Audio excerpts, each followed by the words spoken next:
Please ভিডিওটা দেখে যাবেন, ভিডিও থেকে কিছু শিখতে পারবেন। যদি না শিখতে পারেন আমাকে গালি দিয়ে যাবেন। আজীবন স্বামী প্রবাস জীবনে কষ্ট করেছে, স্ত্রীকে বিশ্বাস করে টাকা পয়সা সব কিছু দিয়েছে, স্ত্রী পরকীয়া প্রেম করে স্বামী জানতো না। স্বামী যখন প্রবাস জীবন থেকে দেশে আসলো সুখ করবে, তখনই স্ত্রী পরকীয়া প্রেমিকরে এনে দুজনে মিলে যুক্তি করে এই স্বামীটাকে মেরে ফেললো। ফুল কাহিনী দেখেন। এটা হলো নোয়াখালী ব্যায়ামগঞ্জ থানা থেকে বলতেছি। হ্যাঁ, আসামিকে ধরা হয়েছে, সম্পূর্ণ ফাঁসি চায়। 2 বছর প্রবাসে ছিল। আজকে 16 ডিসেম্বর আমার ভাই প্রবাস থেকে আসছে। আসি আমাদের সবার সাথে স্বাভাবিক অবস্থায় ছিল, ভালো ছিল, কোনো সমস্যা ছিল না। সোমবারে রাত্রে আমার ভাইয়ে দুপুরে হাঁস কিনছিল, রবিবারে রাত্রে হাঁস কিনছিল দুপুরে। সবাই মিলে এটা কুটা বাসা করি, সব করছি। করার ফলে ওই রান্না করছে ভাইয়ে রান্না করি, ভাই বগ্নিপতি সবাই নিয়ে খাইছে। খাওয়ার পরে আমরা বাইরে গেছি। ভাই বলছি আফু তুই খাইবি না? কয় না আফু, আমি যদি এটা খাই, আমি এটা খাইলে বিষ খাবো, এটা খামো না, এটা যদি খাই আমি এটা খাইলে আমি বিষ খাবো। আচ্ছা যাক গেল, তা আচ্ছা আমাদের জন্য নিয়ে গেল। তা একটু সামান্য রুটি একটু মুখে নিচে না নেয় নাই, আমি মুখের সামনে নিছি, নেয় নাই, হে হাতের নিচে, হে খাইছে, খায় নাই, আমার মনে হয় খায় নাই। তারপরে আচ্ছা ঠিক আছে, আমরা সব ঘুমাই গেছি। এর ফলে আর বলতে পারবো না কি এর ফলে আমরা ঘুমাই গেছি। আমার বাবা 2 বেলা আওয়াজ পাইছে। আমার বাবা ভাবছে ওইখানে আমাদের পাশে কুকুরের বাচ্চা আছে, আর ওই হয়তো ওরা জামিনা করতেছে, আর ওরা হাজব্যান্ড ওয়াইফ এক ঘরে থাকে, আর কেউ থাকে না। এরা এক ঘরে থাকে, আর কেউ থাকে না।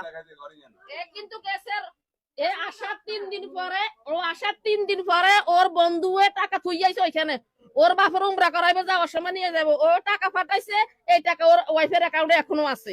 এটা প্রমাণ আছে, আমরা ডকুমেন্ট দিতে পারো, প্রমাণ দিতে পারি, বুঝলি?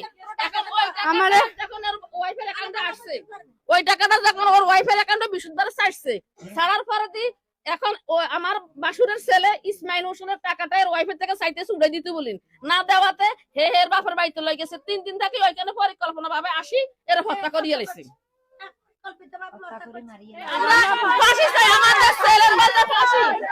আমরা এই মুহূর্তে আমাদের ছেলে বিদেশে 2.5 বছরের মধ্যে ও শুধু 3,000 টাকা করে ওর বাপের জন্য দিতে ওষুধের খরচ, আর সম্পূর্ণ টাকা ওর ওয়াইফের অ্যাকাউন্টে আছে। এখন আমাদের টাকা সন্তান ফেরত চাই, আমরা হইলে আমরা লাশের বাজারে লাশ চাই। আমরা আমাদের তো আমাদের সন্তান, আমাদের সব লোকের সন্তান, স্বর্ণ গয়না সব মোবাইল টোবাইল সব এত সত্তরে আগে ফাটাইছে। ওরে যখন বিয়ে করে আমাদের ছেলে রাখা, ওরা যখন আমাদের ছেলে বিয়ে করে 3-4 বছর স্বর্ণ দিছে, আসার সময় ওর জন্য শুধু একটা নেকলেস না আনাতে আংটি আনছে, ব্রেসলেট আনছে, চেইন আনছে, নেকলেস না আনাতে এই অত্যাচার শুরু করে দিয়েছে। আসার পর থেকে যে নেকলেস আনে না কেন, তারপরে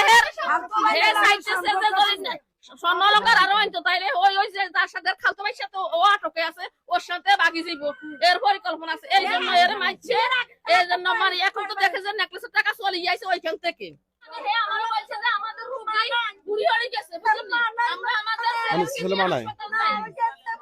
ফেব্রুয়ারি মাসের 19 থেকে হের মা মারা গেছে। আমরা চাষি, আমরা জানি, আমরা কোনো সময় আমরা খারাপ ব্যবহার করতে না, কিন্তু 3 বছর 1 বছর বাড়িতে ছিল, 2 বছর প্রবাস ছিল। বিয়ে করার পর থেকে আমাদের কাউকে আমাদের মা ওর নিষেধ, আমাদের কারোর সাথে কথা বলতে না, বোন সবাই ভাই কারোর সাথে যোগাযোগ করে না। কিন্তু আমরা সবাই ভালো এর জন্য আমরা সবাই পাশে চাই। এরপরও কি প্রেমিকে এখন জেলে, বর্তমানে জেলে আছে, তার লিনার স্যার আমরা পাশে চাই, আর কিছু চাই না। আমরা মানব বন্ধন পেলে আমরা বারণ করতে পারি। এক নারী আসুক, কিন্তু 100 পুরুষ আসুক, এর সাথে আরো কয়েকটা পুরুষ আছে। সকল দেশবাসীর কাছে, ছাত্র ছাত্রীর কাছে সবাই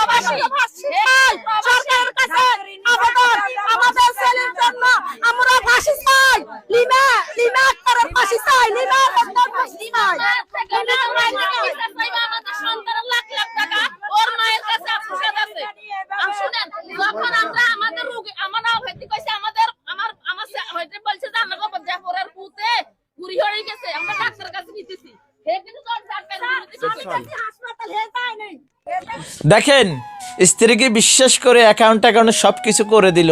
লাস্ট পর্যন্ত যখন মাকে টাকা দিবে, বাবাকে টাকা দিবে, বোনকে কিছু টাকা দিবে, যখন টাকা চাইতে গেল তখন স্ত্রীর সাথে দ্বন্দ্ব লেগে পরকীয়া প্রেমিক সহ স্ত্রী তাকে খুন করে ফেললো। এই হলো কষ্টের প্রতিদান। এমন স্ত্রী যেন কারো ঘরে আর না হয়। সবাই ভালো থাকবেন। আসসালামু আলাইকুম। ভিডিওটা শেয়ার করে দেবেন।